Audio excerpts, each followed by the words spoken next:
besides using all other disinfectants. So what makes it different?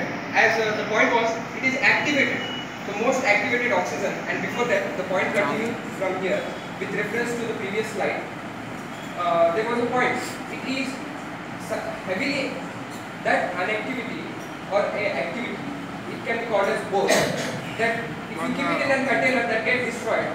So from there, what happens? Why we are using this? Ozone is very strong disinfectant and oxidizer. It's that oxidizer that you keep it in a bottle will disappear. Second, O3 is an extremely active molecule, probably by a factor of 1000 times, and sometimes 1000 times of oxygen. This is O representing here. Is sometimes referred to be as activated oxygen. Compound of chlorine, the most common compound that we use it in the water. You have heard it, right? So ozone is more than 50% stronger. It is 50%, 50 times oxidizer and 3000 times faster. Both chlorine and fluorine are heavily toxic chemicals as well. It is a comparison out over here. These are chlorine and fluorine. Actually, these both are used for cleaning purpose, but fluorine is avoided because we can't do defluorination easily. But defluorination we can do it easily. So it is like, after using chlorine, what happens? You need to do dechlorination and all those. But the best property of ozone is that it comes for 30 minutes and it goes back to 30 minutes. The slide is 30 minutes. That will be coming in the front next time. So how it works? Now let's understand. Only two there, and two there. These are the properties. These weapons it has ozone. It applies these weapons. Now it's going to the water. Disinfectant, decolorization, deoxidizer, deodorizer, coagulant and precipitant. How it happens will be coming to next slide, and dipole, how it works on dipole. So ozone reacts in water or any aqueous solution in two ways directly. So it reacts in two ways, and this is the first way here, and that first way is divided into three parts. First here, second here, third here. This is entirely chemistry. Okay. So first happens cycloaddition. Okay. When you are adding ozone to the water, cycloaddition, electrophilic, then nucleophilic reaction, and this is the ozonal system. This is your filter. So what happens in cycloaddition? The unsaturated bonds, as in dipole, oxides get converted into carbonyls. See, whatever the thing, it has a dipole. Reference to the previous slide and its properties is one of its weapon. How does it kill? So reference to that dipole, it ozonizes.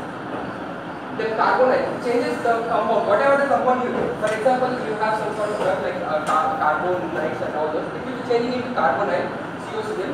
Then hydroperoxide, it will be changing it into double bond O. Then carbonyl, then hydrogen peroxide. This will be followed with the heavy chemistry. So I will take it in short. Molecular sites with strong electronic density. So what happens?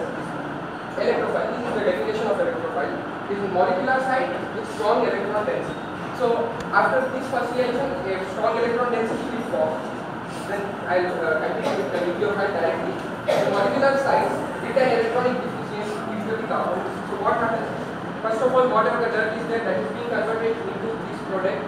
Whatever hydrogen peroxide, carbonyl and hydrogen peroxide you can see here, that will be reacted with as an electrophile.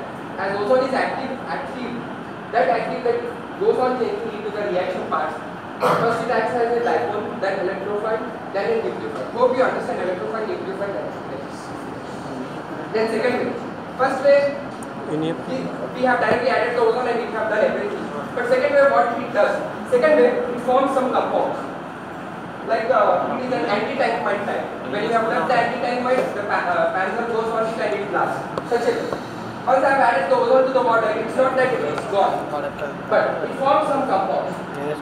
So here are the four compounds. It forms ozonite reactivation, H2O peroxide and hydroperoxide, then hydroxide OH, right?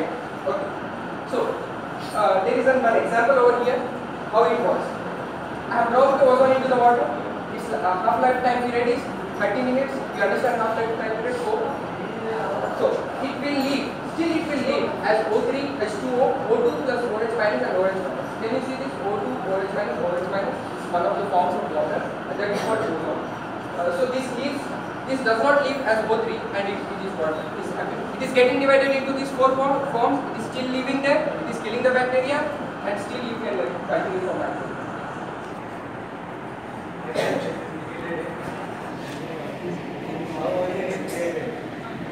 nature, the most common and direct solution of ozonon is made up by lightning discharge.